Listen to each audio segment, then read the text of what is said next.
고린도전서 7장 25절부터 35절, 신약성경 271쪽 또는 272쪽 말씀 함께 읽겠습니다. 처녀에 대하여는 내가 주께 받은 계명이 없으되 주의 자비하심을 받아서 충성스러운 자가 된 내가 의견을 말하노니, 내 생각에는 이것이 좋으니 곧 임박한 환난으로 말미암아 사람이 그냥 지내는 것이 좋으니라. 내가 아내에게 매였느냐? 노이기를 구하지 말며 아내에게서 노였느냐? 아내를 구하지 말라. 그러나 장가가도 죄짓는 것이 아니요 처녀가 시집가도 죄짓는 것이 아니로되 이런 것들은 육신의 고난이 있으리니 나는 너희를 아끼노라. 형제들아, 내가 이 말을 하노니 그때가 단축하여진 고로 이후부터 안에 있는 자들은 없는 자같이 하며 우는 자들은 울지 않는 자같이 하며 기쁜 자들은 기쁘지 않은 자같이 하며 매매하는 자들은 없는 자같이 하며 세상 물건을 쓰는 자들은 다 쓰지 못하는 자같이 하라. 이 세상의 외형은 지나감이니라. 너희가 염려 없기를 원하노라.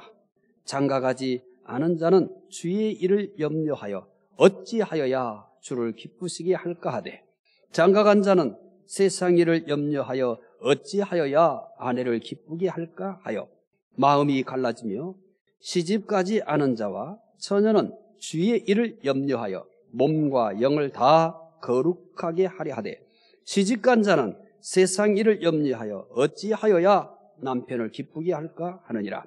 내가 이것을 말하면 너희의 유익을 이하며 너희에게 올무를 놓으려 함이 아니니 오직 너희로 하여금 이치에 합당하게 하여 흐트러짐이 없이 주를 섬기게 하려 함이라. 아멘. 지난주, 오늘도 새벽에 그랬습니다만은 광주 지역의 집중호우로 인해서 많은 어려움이 있었습니다. 혹시 우리 중부 가족들 가운데 집중호우로 피해를 보신 분은 없는지 모르겠습니다. 혹시 문제가 있으면 바로 리더들께 연락 주시기를 부탁드립니다. 저희 교회는 여러분이 뉴스를 통해서 보셨듯이 도로가 침수된 지역의 한가운데 있었습니다. 그래도 이렇게 어려워지니까 많은 성도분들이 전화 주셔서 교회는 안전합니까? 이렇게 물어오시는 것에 대해서 참 고마웠습니다. 참 교회를 사랑하고 또 주님을 참 사랑하는구나 라고 하는 생각을 가질 수 있었습니다. 지하는 구건물입니다. 그래서 저희들이 손을 대지를 못했고 또 이미 다 만들어진 건물이기 때문에 손을 대기도 어렵습니다. 그래서 지하는 집중호우로 인해서 좀 누수가 되는, 심각하게 누수가 되는 일들이 벌어졌습니다. 아마 지금까지 이게 그렇게 심하게 누수된 경우는 없었습니다. 그래도 여러분들이 염려해 주시고 또 격려해 주시고 또 전화도 주셔서 조금 애를 먹었습니다만은 그래도 잘 관리를 하고 있습니다. 기존 건물은 한두 군데 이상이 있습니다만은 쉽게 날씨가 좋아지게 되면은 대책을 다 할 수 있습니다. 여러분들의 또 격려와 관심 참 감사합니다. 오늘은 제가 고린도전서 7장 25절부터 31절 말씀을 본문으로 없는 것과 있는 것 다섯 번째 말씀 소개해 드리겠습니다.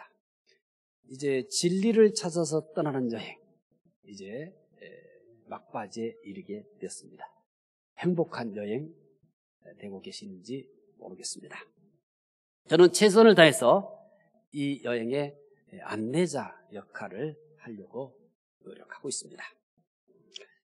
유대인 랍비 이야기 중에 하나입니다. 말씀드린 것처럼 이야기입니다. 두 사람이 여행을 하고 있었습니다. 두 사람 중 한 사람은 욕심이 많았습니다. 욕심 많은 사람입니다. 그러니까 욕심쟁이죠. 다른 한 사람은 또 질투심이 많았습니다. 질투쟁이입니다.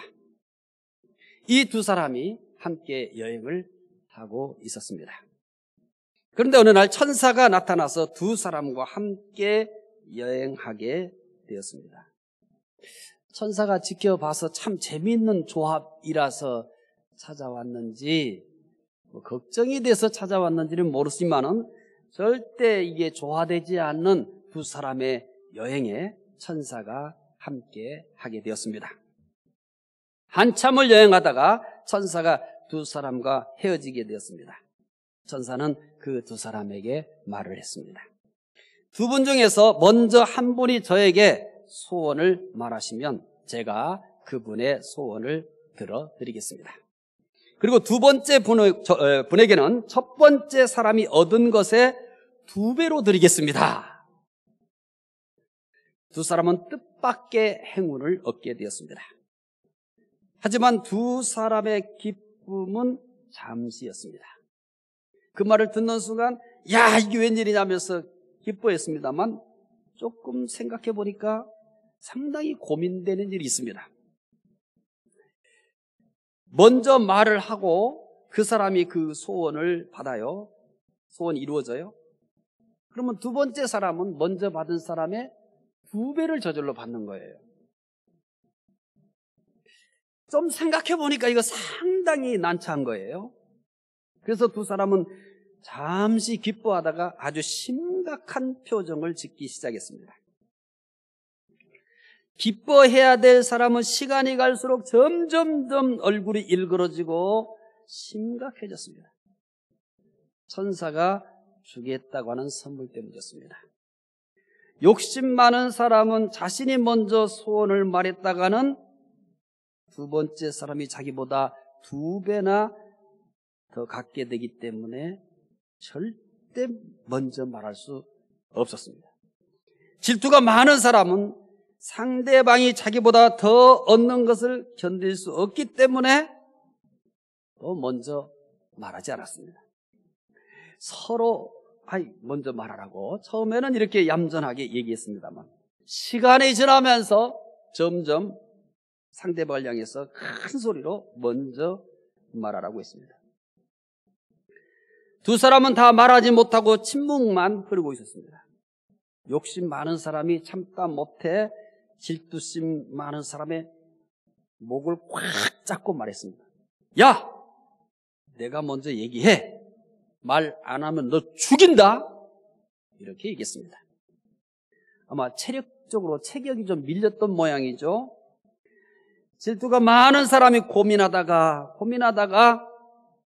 드디어 소원을 말했습니다. 이 사람도 질투가 많은 사람이잖아요.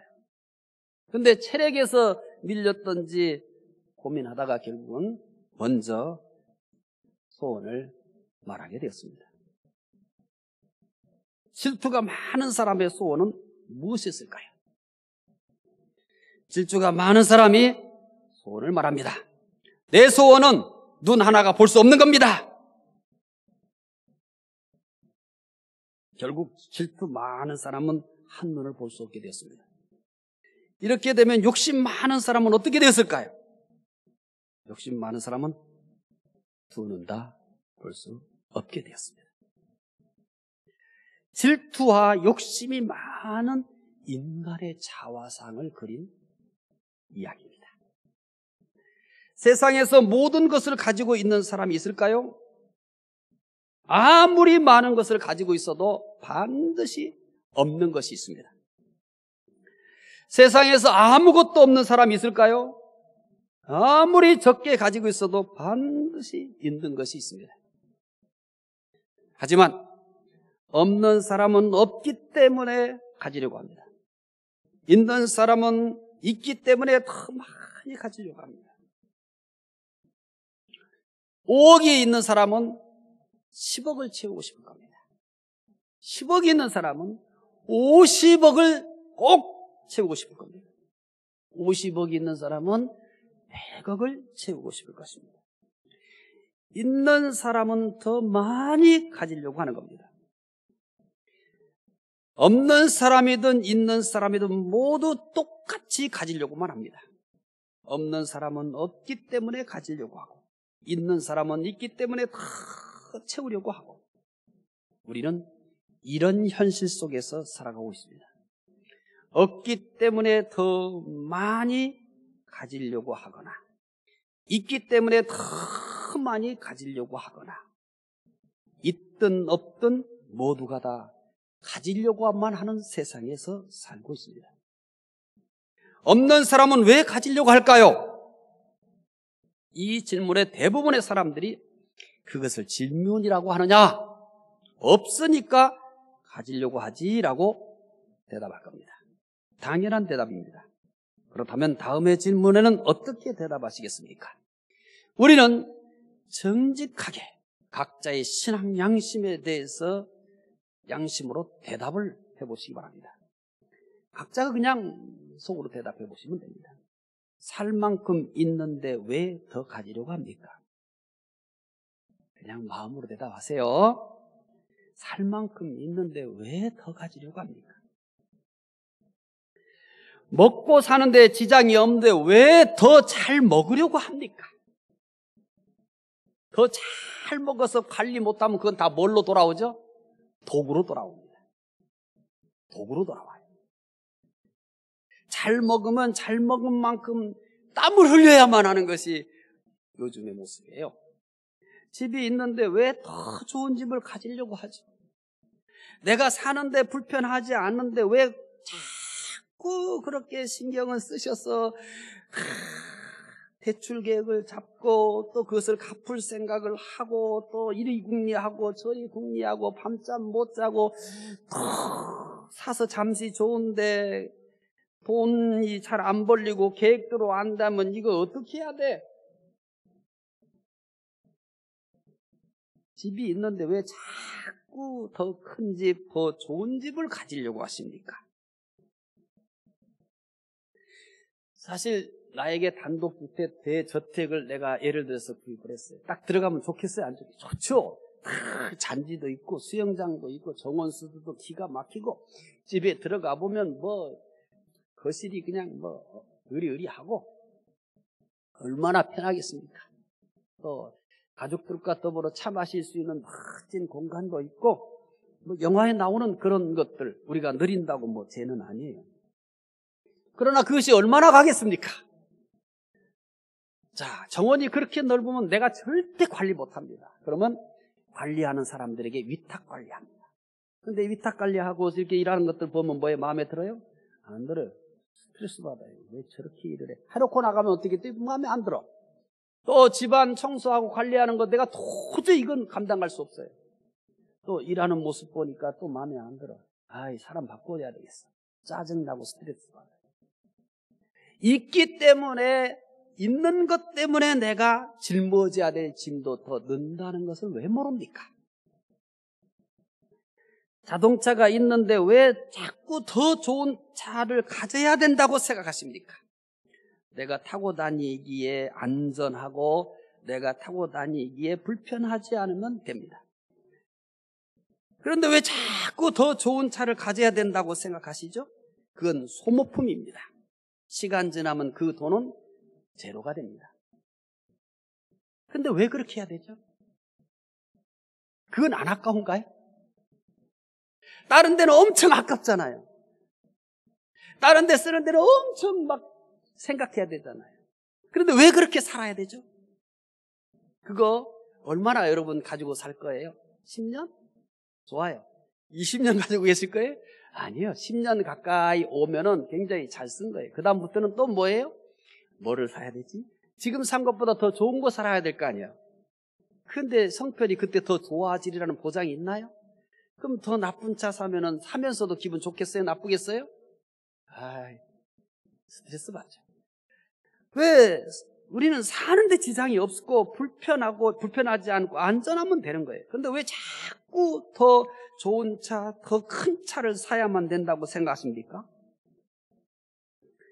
지금 지로도 사는데 지장이 없는데 왜 더 높아져야 된다고 생각하시죠? 왜 더 가지려고만 하죠? 왜 우리는 더 가지려는 것에 끝이 없을까요? 언제쯤 돼서 우리는 끝날까요? 이제는 됐어. 이제는 나만을 위해 살면 안 돼.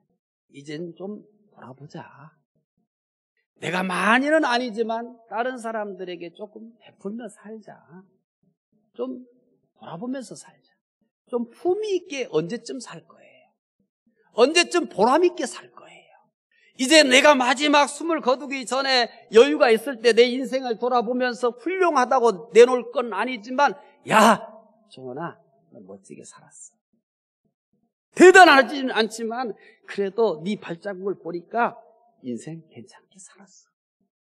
아이들도 내가 떠날 때 아쉬워하는 거, 우리 아빠 정말 멋있게 살았어. 나도 저 아빠의 발자취를 따라가고 싶어. 아빠를 먼저 보내는 것이 너무 아까워. 이렇게 폼나게 좀 살아보고 싶지는 않습니까? 더 많이 가져야 폼나는 걸까요? 남이 봤을 때 부러울 만큼 외모를 그렇게 갖춰야 폼나는 사람일까요? 남이 나를 주목하지 않아도 내면적으로 멋지게 살 수는 없을까요? 내면적으로 내가 부유해가지고 내 인생을 돌아보면서 괜찮아? 잘 살았어? 응? 내 인생을 돌아보면서 미소 지으면서 그런 대로 괜찮아? 이렇게 말하기에는 안 되는 걸까요? 남보다 더 가지면 힘이 된다고 사람들이 생각하는 거예요. 남보다 더 높아져야 그것이 내 힘이라고 생각하는 거예요. 믿는 사람이라고 다를까요? 믿는 사람도 그렇게 다르지 않습니다. 더 가지려고 기도하는 사람들이 많아요. 더 높아지려고 기도하는 사람들이 많아요. 왜 더 가지려고 기도할까요? 왜 더 높아지려고 기도할까요? 하나님이 나의 힘인데 말이에요. 하나님 더 주세요라고 했을 때 하나님이 봤을 때, 야 임마, 그것이 너의 힘이 아니야. 내가 너의 힘이야. 야, 그게 너 지위가 아니야. 내가 너의 지위야. 이럴 수는 없을까요? 이제 우리는 하나님 나라를 위해 가슴을 치면서 울며 기도할 수 있는 시간들을 늘려갈 수는 없는 걸까요?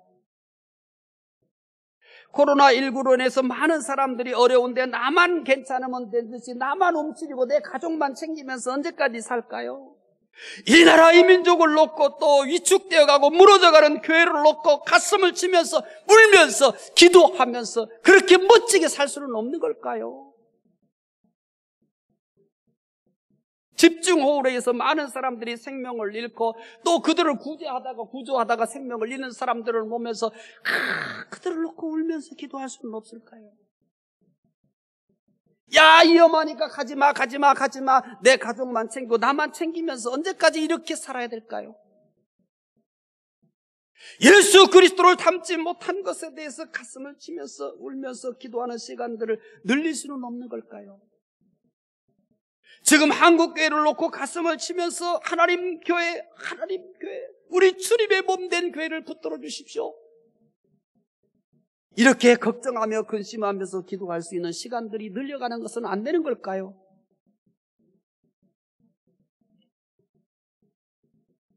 오늘 저는 여러분들에게 지식을 전달하고 싶지는 않습니다. 애초부터 7주의 말씀은 지식 전달의 의도가 없기 때문에 그렇습니다. 이제 우리는 이와 같은 모습들에 대해서 성경은 뭐라고 얘기할까요? 먼저 오늘 본문의 배경을 소개할 겁니다. 오늘 이야기하고자 하는 것은 오늘 본문을 배경으로 2차적인 설명이기 때문에 1차적 설명을 건너뛰어버리면 오해할 수도 있습니다. 그래서 먼저 본문에 대한 1차적 배경들을 살펴볼 겁니다. 고린도전서 7장은 결혼 문제를 다루고 있습니다. 결혼은 하나님이 정하신 신적인 제도임을 인정합니다. 그러나 혼자 된 것이나 혼자 된 사람이나 아직 결혼하지 않은 사람들에게는 혼자 지내는 것이 좋다고 합니다. 물론 이것은 바울 개인의 권면입니다. 이 말씀을 가지고 1차적인 의미예요. 이 말씀을 가지고 나는 그러니까 혼자 살아야지. 또 누군가를 향해서 이 말씀을 근거로 대해서 혼자 살아. 이렇게 말하는 것은 온당할까요? 아니요. 그렇게 말할 수는 없습니다. 왜냐하면 1차적인 말씀은 그런 의미지만은 이 말씀은 고린도 교회를 배경으로 하고 있습니다. 그리고 그 당시의 영적 분위기를 배경으로 하고 있습니다. 그래서 이와 같은 말씀들은 이제 2차 해석을 가해야만 되는 겁니다. 그렇다면 우리는 지금 고린도 교회와 같은 환경도 아니고, 그리고 그 당시에 그런 영적인 환경도 아니라고 한다면 오늘 우리는 이 말씀을 어떻게 해석하고 어떻게 적용해야 되는 것이냐 하는 것은 그 다음 2차적인 작업입니다. 오늘 이 본문에서 바울 사도는 혼자 되었느냐? 그러면 그냥 혼자 사는 것이 더 좋다. 아직 결혼하지 않았느냐? 그러면 그냥 있는 것이 훨씬 더 좋다고 개인적 권면을 합니다.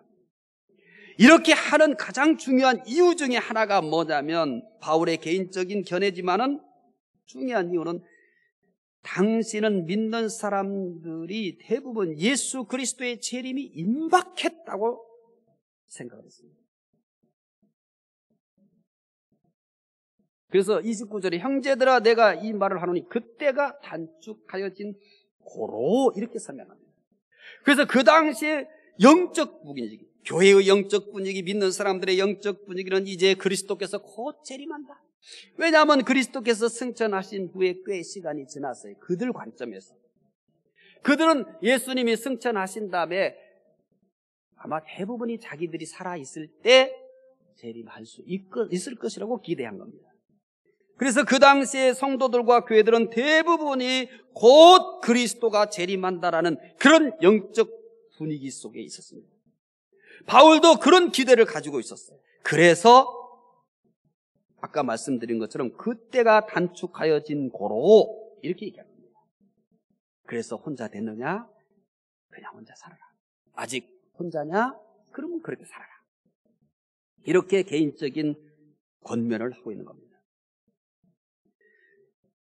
그렇다고 해서 혼자 지내는 것이 좋다는 것은 바울의 권면이고 그 시대적 상황을 반영하고 있기 때문에 이 말씀을 문자 그대로 개인이나 또 누군가에게 권면할 수는 없습니다. 오늘은 본문 자체가 결혼 문제이지만 결혼 문제를 다루려고 하는 것은 아닙니다. 본문의 주 내용이 결혼이기 때문에 언급할 수밖에 없었습니다. 오늘 다루려고 하는 내용은 결혼 문제와 연결하여 마지막 때 어떻게 살아야 합니까? 말씀드린 것처럼 없는 사람은 없기 때문에 더 가지려고 하고 있는 사람은 있기 때문에 더 많이 가지려고 하는 이러한 사회적 환경 속에서, 심지어 믿지 않는 사람만이 아니라 믿는 사람도 이렇게 살아가는 이 환경 속에서 우리는 과연 어떻게 살아야 하는가? 이 답을 얻으려고 하는 겁니다. 오늘 본문 말씀의 중심이 되는 고린도전서 7장 25절부터 31절 말씀을 다시 한번 읽으면서 답을 찾아가겠습니다. 고린도전서 7장 25절부터 31절입니다. 함께 읽겠습니다. 형제들아 내가 이 말을 하노니 그때가 단축하여진 고로 이제부터 아내가 있는 자들은 없는 자같이 하며 우는 자들은 울지 않는 자같이 하며 기쁜 자들은 기쁘지 않은 자같이 하며 매매하는 자들은 없는 자같이 하며 세상 물건을 쓰는 자들은 다 쓰지 못하는 자같이 하라. 이 세상의 외형은 지나갑니다. 오늘 소개하는 내용을 이해하는 데 도움이 될 수 있도록 골격, 핵심 내용을 먼저 소개하고 그리고 하나하나 설명을 한 후 오늘 전달하려고 하는 메시지를 소개할 겁니다. 오늘 핵심 내용은 첫 번째는 29절 안에 있는 자는 없는 자 같이, 두 번째 30절 우는 자들은 울지 않는 자 같이 하며 기뻐하는 자들은 기쁘지 않은 자 같이 하며, 세 번째는 30절 매매하는 자들은 없는 자 같이 하며 31절은 세상 물건을 쓰는 자는 다 쓰지 않는 자 같이 하라. 세 가지 내용입니다. 자, 첫째로 안에 있는 자는 없는 자 같이 살라고 합니다. 고린도전서 7장 29절을 읽어보겠습니다. 형제들아 내가 이 말을 하노니 그때가 단축하여진 고로 이후부터 안에 있는 자들은 없는 자 같이 하며 라고 말합니다. 안에 있는 자들은 없는 자 같이 살라는 것은 아내를 무시하고 살라는 것이 아닙니다. 남편을 무시하고 살라는 얘기가 아닙니다. 가정을 무시하고 살라는 것은 아닙니다. 절대 그런 의도가 아닙니다. 안에 있는 자들은 없는 자 같이 하라. 이 말은 아내를 무시하고 가정을 무시하고 자녀를 무시하고 남편을 무시하고 오직 하나님, 오직 교회밖에 그렇게 모르도록 살라? 그 얘기 아니에요. 결혼은 신적인 제도라는 사실은 이 말씀 앞에서도 절대 변하지 않습니다. 이렇게 교훈하는 것은 하나님을 외면하고 아내나 가정에만 집중하는 것에 대한 경고입니다. 현대도 그렇지만 앞으로도 갈수록 사람에게 집중합니다.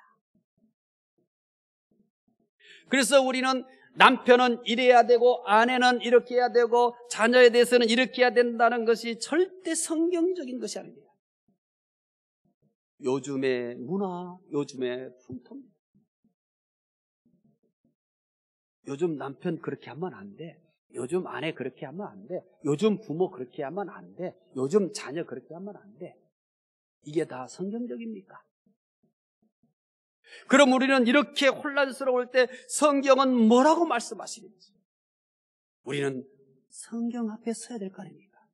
그런데 성경이 어떻게 얘기했는지는 관심 없습니다. 부부 관계에 대한 거 얘기할 때 요즘 말이야 남편들 그렇게 하면 쪽박차. 지금이 어떤 시대인데? 지금이 어떤 시대인데요? 우리는 절대 시대 정신을 무시하지 않습니다. 시대 정신을 절대 무시하지 않지만 그 시대 정신보다 더 큰 영향력은 어디서 받아야 되냐면 성경입니다. 그래서 우리는 성경 앞에 서야 돼요. 하나님 앞에 서야 돼요. 7주의 말씀잔치의 가장 큰 의도는 어디 있습니까? 여러분을 성경 앞에 세우고 싶은 거예요. 하나님 앞에서 세우고 싶은 거예요. 시대의 정신을 거역할 수도 있습니다. 그래서 여러분들의 귀에 거스릴 수도 있습니다. 지금이 어느 때인데 그런 얘기를 해. 저는 성경 이야기 하려고 목사가 됐습니다. 여러분이 듣기 좋은 이야기 하려고 목사가 된 게 아닙니다. 7주의 말씀 잔치는 여러분 듣기 좋은 얘기, 여러분 들으면서 아 좋다 이 얘기 들으려고 한 게 아닙니다.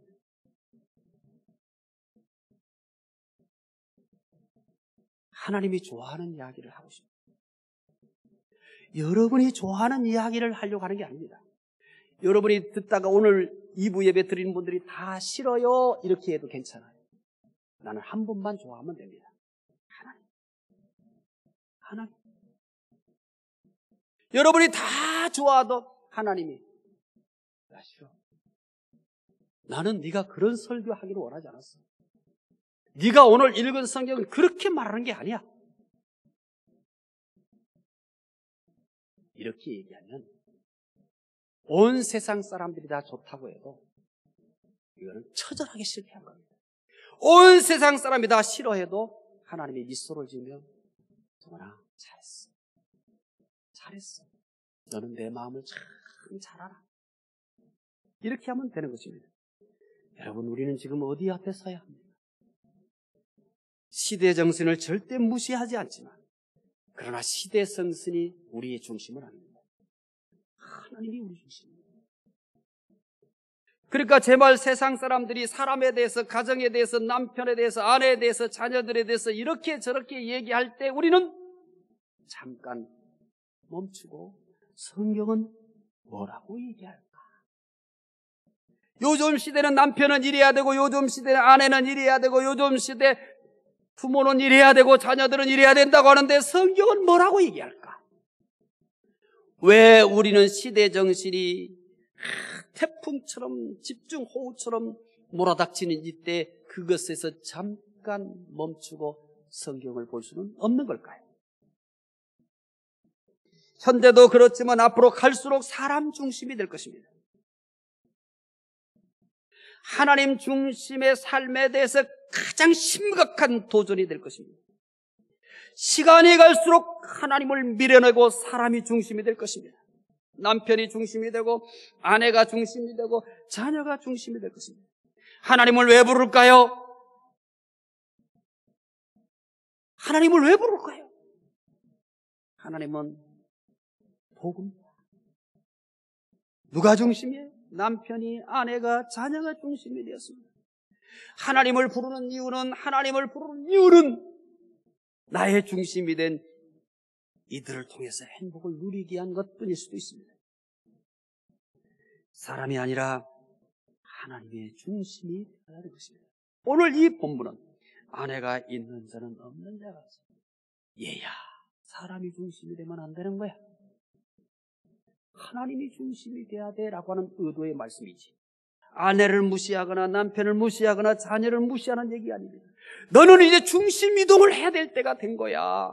왜 내 남편 중심으로만 사는 거야? 왜 너는 아내 중심으로만 사는 거야? 왜 너는 남편만 기쁘게 하려고 하는가? 왜 너는 아내만 기쁘게 하려고 하는가? 너는 왜 자녀만을 위해 사는 거야?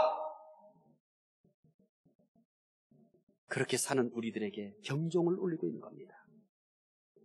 사람 중심이 되는 것보다 하나님 중심이 될 때 여러분 사람을 더 잘 배려하며 행복하게 살 수 있습니다.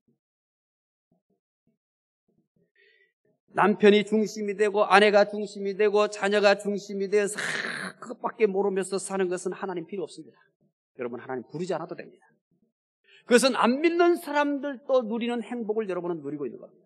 우리는 다른 차원의 행복을 추구하는 사람들입니다. 하나님이 중심이 되어서 살아갈 때 절대 남편을 더 소중히 여기고 하나님이 중심이 되어 살 때 아내를 더 소중히 여기고 하나님이 중심이 살 때 자녀를 더 소중히 여기며 더 행복한 삶을 누리지 누구도 무시하지 않습니다. 그러나 남편만이 중심이 되고 아내만 중심이 되고 자녀만 중심이 되면 반드시 거기에 갈등이 들어오고 실망이 들어오고 좌절이 들어옵니다.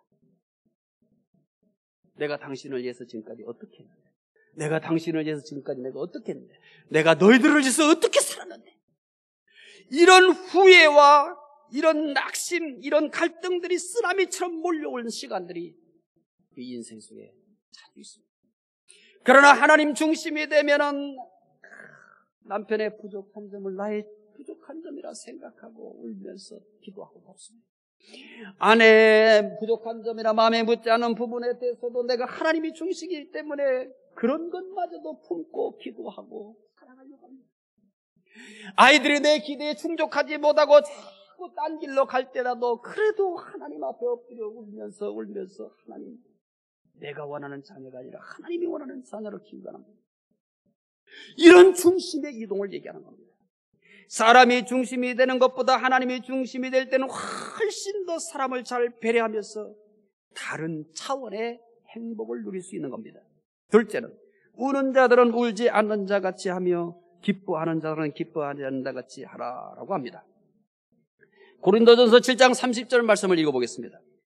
우는 자들은 울지 않는 자 같이 하며 기뻐하는 자들은 기쁘지 않은 자 같이 하며 매매하는 자들은 없는 자 같이 하며라고 말합니다. 세상에는 참 울 일이 많죠. 가난해서 웁니다. 실패해서 웁니다. 배신을 당해서 웁니다. 아파서 웁니다. 힘이 없어서 웁니다. 억울해서 웁니다. 외로워서 웁니다. 세상은 눈물 없이는 살 수가 없습니다. 그래서 우리가 살고 있는 세상은 눈물의 골짜기라고 얘기하는 겁니다. 세상에는 울 일만 있는 것은 아닙니다. 기뻐할 일도 있습니다. 돈이 좀 벌리면 기쁩니다. 조금 성공하면 기쁩니다. 조금만 더 사랑받아도 기쁩니다. 세상에는 또 이렇게 기뻐할 일도 참 많아요. 그런데 고린도전서 7장 30절에서는 충격적인 얘기를 합니다. 우는 자들은 울지 않는 자 같이 하며 기쁜 자들은 기쁘지 않는 자 같이 하라고 합니다. 그럼 뭐예요? 돌처럼 무표정하게 살라는 얘기예요? 질문할 수밖에 없잖아요. 그럼 어떻게 살라는 거야? 우는 자들은 울지 않는 자 같이 살고 기쁜 자들은 기쁘지 않는 자 같이 하라고? 그러면 무표정. 그래요? 왜 말씀을 가지고 씨름하지 않는 겁니까? 이게 뭐예요 도대체? 우는 자들은 울지 않는 자 같이 하라잖아요. 기쁜 자들은 기쁘지 않는 자 같이 하라고 분명히 얘기했잖아요. 그러면 어떻게 하란 말이야? 울지도 말고 웃지도 말란 말이야? 그러면 어떻게 살라는 거야? 언제나 돌처럼 굳어가지고 살라는 거죠. 그렇습니까? 성경은 우리의 감정마저도 통제하려는 걸까요?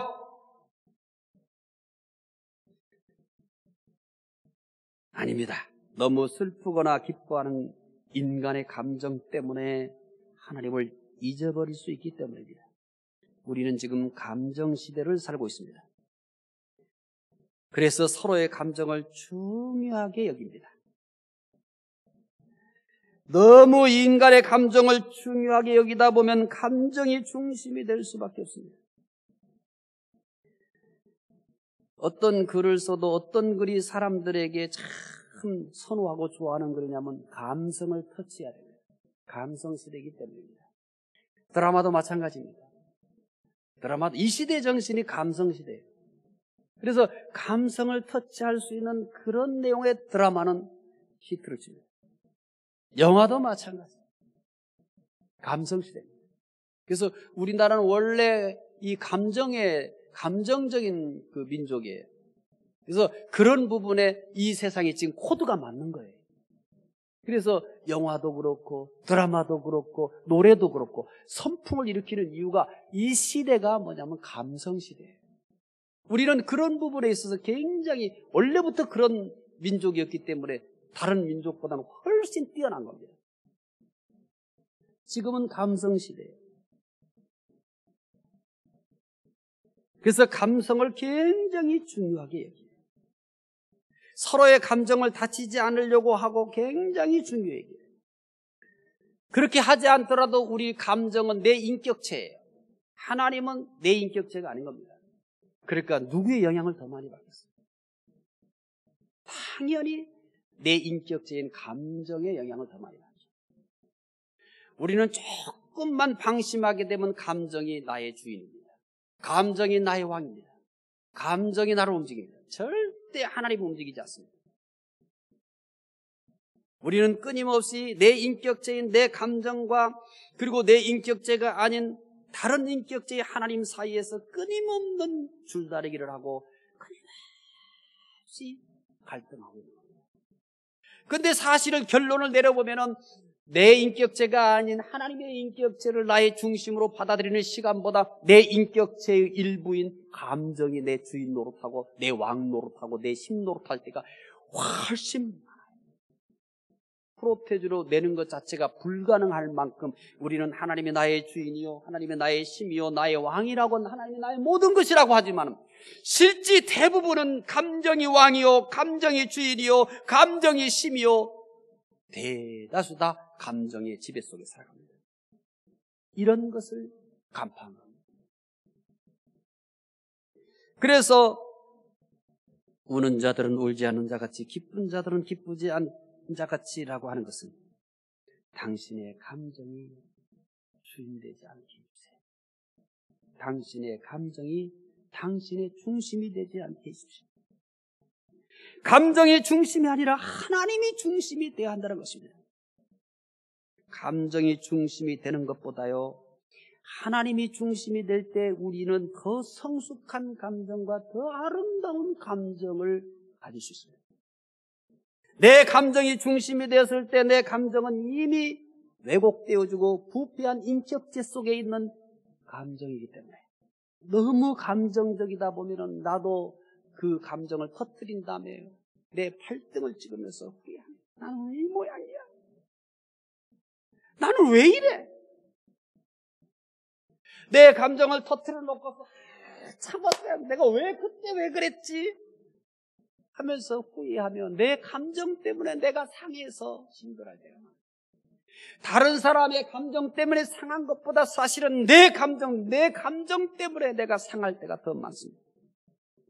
하지만 내 감정이 중심이 아니라 하나님이 중심이 되었을 때 내 감정은 성령에 의해서 통제되어지면서 더 아름답고 더 성숙하면서 행복한 감정을 가질 수 있습니다. 셋째는 매매하는 자들은 없는 자같이 하며 세상 물건을 쓰는 자들은 다 쓰지 않는 자같이 하라고 합니다. 고린도전서 7장 30절부터 31절까지 읽읍시다. 우는 자들은 울지 않는 자같이 하며 기쁜 자들은 기쁘지 않는 자같이 하며 매매하는 자들은 없는 자같이 하며 세상 물건을 쓰는 자들은 다 쓰지 못하는 자같이 하라. 이 세상의 외형은 지나갔습니다. 이제 우리가 사는 세상은 또 다른 주인이 기다리고 있어요. 사람이 주인 노릇합니다. 남편이, 아내가, 자식이. 그래서 얘야, 사람이 아니라 하나님의 중심이 되어라. 또 하나 우리의 가장 가공할 만한 대상이 있습니다. 감정입니다. 그래서 얘야, 네 감정이 아니라 하나님이 중심이 되어라. 그 다음에 또 가공할 만한 도전이 있습니다. 물질입니다. 우리가 사는 세상은 물질 만능주의가 지배하는 세상입니다. 정신이 지배하는 것이 아니라 물질이 지배하는 세상입니다. 개인적으로는 물질의 소유 정도에 따라서 행복과 불행을 좌우합니다. 사회적으로 물질의 소유 정도에 따라서 지위가 좌우됩니다. 물질이 가장 큰 힘이 되는 세상을 살고 있습니다. 물질이 가장 큰 지위가 되는 세상을 살아가고 있습니다. 이건 개인만 그런 게 아니에요. 국가도 그래요. 국가도. 얼마나 경제적으로 부유하냐에 따라서 세계적 지위가 달라져 버립니다. 개인도 그렇고 국가도 그렇고 전부 뭐가 기준이 되고 있냐면 물질이 기준이 되는 세상입니다. 그래서 이제 우리는 이렇게 바꿔야 됩니다. 물질이 만물의 척도다. 이렇다 보니 우리의 중심에도 물질이 있습니다. 물질에 의해 움직입니다. 물질 때문에 우리의 중심에서 하나님을 자꾸 밀어냅니다. 바울은 이런 세상을 보면서 매매하는 자들은 없는 자같이 하며 물건을 쓰는 자들은 다 쓰지 못하는 자같이 하라고 말합니다. 물질보다는 하나님이 중심이 되어야 된다는 것입니다. 사실 물질이 중심이 되는 것보다 하나님이 중심이 될 때 훨씬 풍요와 여유를 누리며 살 수 있습니다. 물질이 중심이 되었을 때는 이때도 하나님이 필요가 없습니다. 믿지 않는 사람도 그렇게 사니까. 물질이 중심이 되면 우리는 절대 물질의 주인으로 살지 못합니다. 물질의 노예가 되고 물질의 종입니다. 물질에 대해서 주인이 되는 유일한 방법은 하나밖에 없습니다. 하나님이 중심이 될 때 우리는 물질의 주인이 되는 겁니다. 물질이 나의 노예요, 물질이 나의 종이 되는 겁니다. 이런 변화가 없이는 우리는 언제나 물질의 노예예요, 종으로 살아갑니다. 그래서 바울은 이렇게 말하는 겁니다. 얘야, 중심 이동을 해라. 물질이 중심이 아니라 하나님이 중심이 되라는 것입니다. 오늘 제목이 없는 것과 있는 것입니다. 없는 것은 어떻게 해야 하며 있는 것은 어떻게 해야 하는 문제의 답을 얻으려고 하는 것입니다. 오늘 제목에 대한 답을 얻기 위해 본문의 핵심 내용을 다시 정리할 것입니다. 고린도전서 7장 25절부터 31절의 핵심 첫째는 안에 있는 자들은 없는 자같이 하라. 사람이 중심이 아니라 하나님이 중심이 되라는 겁니다. 두 번째는 우는 자들은 울지 않는 자같이 하며 기뻐하는 자들은 기뻐하지 않는 자같이 하라는 겁니다. 감정이 중심이 아니라 하나님이 중심이 되라는 것입니다. 세 번째는 매매하는 자들은 없는 자같이 하냐며 세상 물건을 쓰는 자들은 다 쓰지 않는 자같이 하라. 물질이 중심이 아니라 하나님이 중심이 되라는 것입니다. 지금 우리는 무엇이 중심입니까? 우리가 인생을 살아가면서 가장 가공할 만한 도전은 사람과 내 감정과 물질입니다. 다른 사람, 내 감정, 그리고 다음은 제3의 존재, 물질입니다. 우리는 이 세 가지로부터 끊임없이 도전을 받습니다. 이 세 가지로부터 끊임없이 우리는 시험을 합니다. 이 말씀을 통해 있는 것과 없는 것에 대한 답을 얻었습니까? 없는 사람이 없는 것만 생각하면 더 가져야 할 것에 집착할 수밖에 없습니다. 없는 사람이 없는 것만 생각하면 더 가져야 할 것에 집착할 수밖에 없습니다. 있는 사람이 있는 것만 생각하면 더 많이 가져야 할 것에 집착할 수밖에 없습니다. 그래서 결국 없든 있든 계속해서 가지려고 하는 겁니다. 없는 사람은 없는 사람은 없기 때문에 예수님을 바라봐요. 없기 때문에 예수님을 바라봐요. 있는 사람은 있기 때문에 예수님을 더 바라봐야 됩니다. 그걸 주신 분은 예수님이잖아요. 내가 뭔데 이걸 주셨을까? 그래서 있는 사람은 있기 때문에 예수님을 바라보는 것입니다. 그래야 없든지 있든지 우리의 중심에 예수님이 계십니다. 없다고 없는 것에 집착하거나 있다고 있는 것에 집착하면 우리의 중심에는 언제나 있어야 할 것밖에 없습니다. 거기에 예수님이 계실 수가 없습니다. 없으면 없기 때문에 예수님을 바라보는 거예요. 있으면 있기 때문에 예수님을 바라봐야 돼요. 그 이유가 뭘까요? 고린도서 7장 31절이 그 답입니다. 읽어봅시다. 세상 물건을 쓰는 자들은 다 쓰지 못하는 자 같지 않아. 이 세상의 외형은 지나가느니라. 우리가 없어서 더 가지려고 하는 것은 영원하지 않습니다. 있어서 더 가지려고 하는 것도 영원하지 않습니다. 이슬처럼 사라집니다. 하지만 예수님은 영원합니다.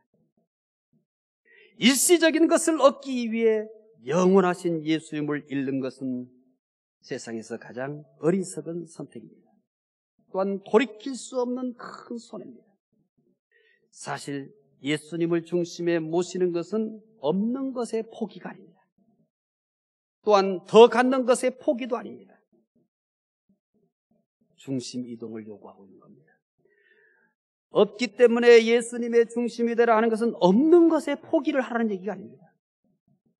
있기 때문에 예수님을 바라 그러면 더 갖는 것에 포기가 아닙니다. 중심을 이동하라는 것입니다. 없는 것이 중심이 아니며 있는 것도 중심이 아니며 예수님 말이 중심이 되는 것입니다. 예수님이 중심이 되면 없어도 있는 것처럼 살 수 있습니다. 있어도 없는 것처럼 살 수 있습니다. 이것이 예수님이 중심이 되는 삶의 비밀입니다. 이 비밀이 여러분들의 삶의 가장 중요한 내용이 되었으면 합니다.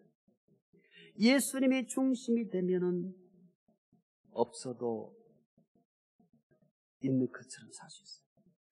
있어도 없는 것처럼 살 수 있는 비결은 어디 있냐면 예수님에게 있는 겁니다. 없을 때 더 얻으려고 하는 것은 일시적인 것입니다. 있을 때 더 가지려고 하는 것도 잠깐입니다. 없을 때 예수님을 바라보는 것은 없던 것을 채우기 위해서가 아닙니다. 있을 때 예수님을 바라보는 것은 더 많이 가지기 위해서도 아닙니다. 예수, 그분이 나에게 가장 귀하기 때문입니다. 없어서 더 갖고 싶은 것보다 예수가 더 귀합니다. 있을 때 내가 더 채워서 가지려고 하는 그것보다 예수, 그분이 더 귀합니다. 없어도 우리 중심에 예수님이 계시면 모든 것을 가진 것입니다. 있어도 중심에 예수님이 계시면 모든 것이 아무것도 아닙니다. 예수님이 중심이 될 때 없어도 다 가진 것처럼 살 수 있고 있어도 아무것도 없는 것처럼 살 수 있습니다. 이것이 믿는 사람들의 예수 중심의 비밀입니다. 없든지 있든지 항상 우리의 중심에 예수님을 모시고 삶으로 없어도 모든 것을 가진 것처럼 있어도 아무것도 없는 것처럼 그런 멋진 그런 품이 있는 차원이 다른 삶을 우리 중부 가족들은 사시기를 바랍니다. 기도하겠습니다. 하나님, 우리가 살고 있는 이 세상의 풍토는 없기 때문에 더 가지려고 하고 있기 때문에 더 가지려고 합니다. 없어도 더 갖고 싶고 있어도 더 갖고 싶습니다. 예수를 더 갖고 싶어 하는 사람들은 정말 찾아보기 어려운 시대입니다. 나는 예수가 필요해. 나는 예수가 더 필요해. 나는 지금보다 더 예수가 필요해라고 예수를 갈급하게 찾는 사람들이 정말 없는 시대입니다. 하나님, 오늘 이 말씀을 들은 우리 중부 가족들은 예수를 가장 필요하게 느끼는 삶을 살게 도와주시옵소서. 예수님이 중심이 되어서 없어도 모든 것을 가진 것처럼 살 수 있는 은혜가 있게 하시고, 예수님이 중심이 되어서 있어도 아무것도 없는 것처럼 살 수 있는 이 놀라운 삶의 비밀을 오늘 여기서 매일 살아가면서 누릴 수 있는 우리 중국 가족들 다 되게 하여 주시옵소서. 감사하며 예수님 이름으로 기도드리옵나이다. 아멘.